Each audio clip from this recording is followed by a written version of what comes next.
Studio monitors are built for accuracy. They're meant to tell you the truth about your sound, which is awesome until you plug a guitar into it and you realize how honest they actually can be. And that's why these little things, the IK Multimedia iLoud micro monitors, are popping up everywhere. With some people even calling them the best small monitors you can actually buy at the moment. But as a guitarist, and you guys as guitarists, here's a question that no one's actually asking at the moment. Are they good for guitars or just another overhyped desk toy? Let's go find out.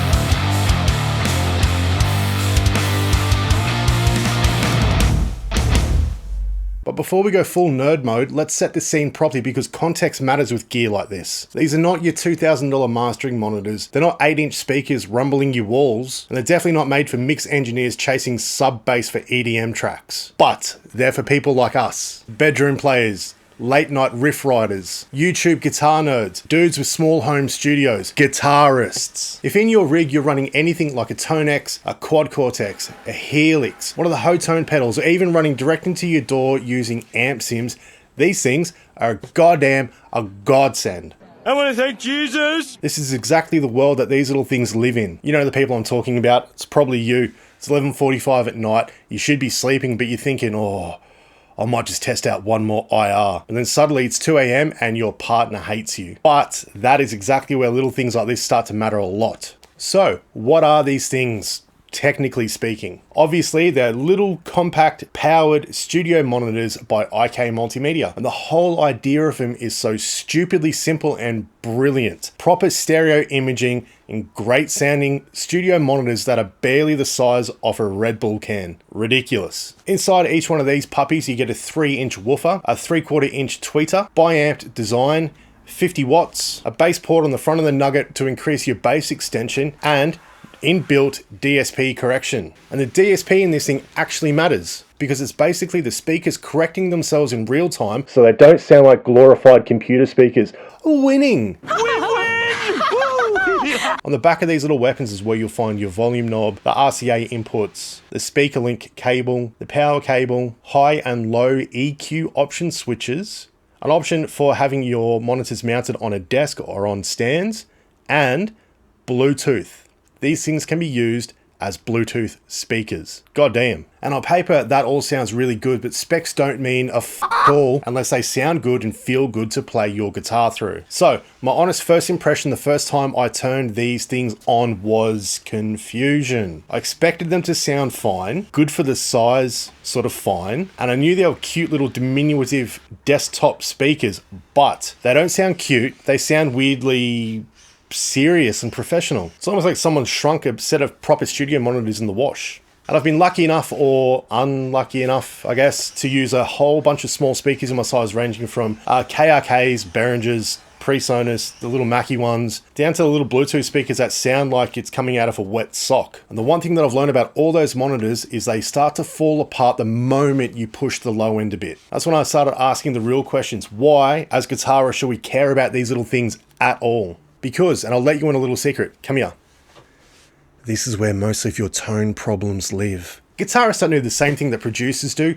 We don't need extreme detail down at 30 hertz. So what we actually need, honest mids, a nice smooth top end, and bass that doesn't lie. Because when you're at home trying to dial in your digital amp sims, your pedals, that sort of thing, bad monitoring equals bad tonal decisions. I'm sure you've had this issue before, I sure as hell have, where you've dialed in tones at home that sound absolutely massive, but as soon as you get it into a PA or into a band context, it's either too shrill, too muddy, or just completely disappears because your mid-range is non-existent. 9 times out of 10 though, the problem isn't your amp sim, it's your monitoring choices. But none of that is worth one iota unless they actually sound good. So with that in mind, let's stop talking and actually play through these things properly. So what I've done is dialed in 3 quick tones in amplitude, a clean, a crunch, and a lead. I'm going to play through each of these tones, and I'm going to show you the DI sound, or what it sounds like with the amp sim, and I'm also going to show you what it sounds like with the microphone in the room pointed towards the speakers at roughly ear level. It's just a Rode NT1, it's not really a scientific test, but you're actually going to be able to hear kind of what it sounds like in the room coming out of the speakers into a microphone. I don't have scientific equipment. This is the best I can do. So yeah, bear with me. All right, so first up, we're going to do cleans. And this is where harsh little speakers give themselves away instantly. The iLoud micros are really honest in the highs. They don't accentuate any of the high-end fizz. They're not hyped. They're not sensational. They're just clear. And if you've ever tried to dial in a clean tone on a harsh set of monitors, you know what the problem is. You take out all the presence, all the treble, and then you go and play at a venue. You put your modeler into an amp and it sounds like you're playing underneath a blanket. Yuck.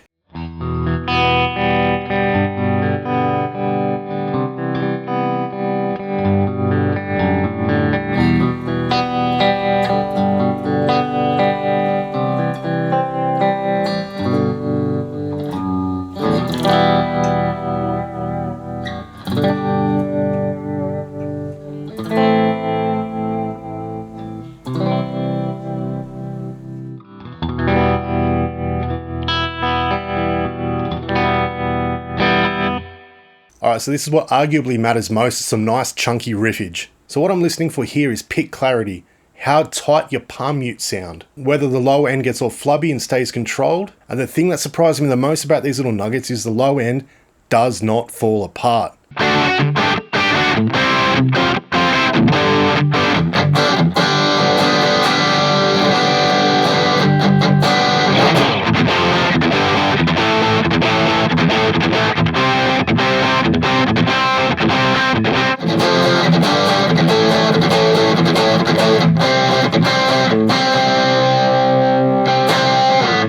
And lastly, let's have a look at the lead tones, because arguably this is the most important place for you to make your decisions when you're sculpting your tones. Your lead tone lives in the mid-range. Guitar is a mid-range instrument, and that is where your monitoring solution, speakers, headphones, whatever it may be, this is where they let you down in the mid-range.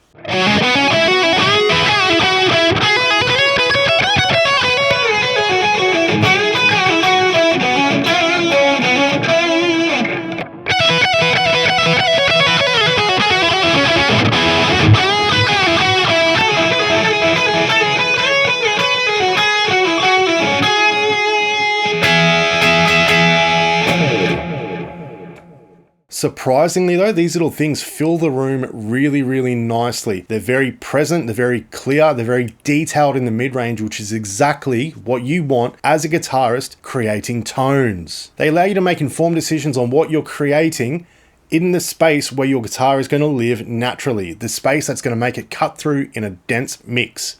It's what you want.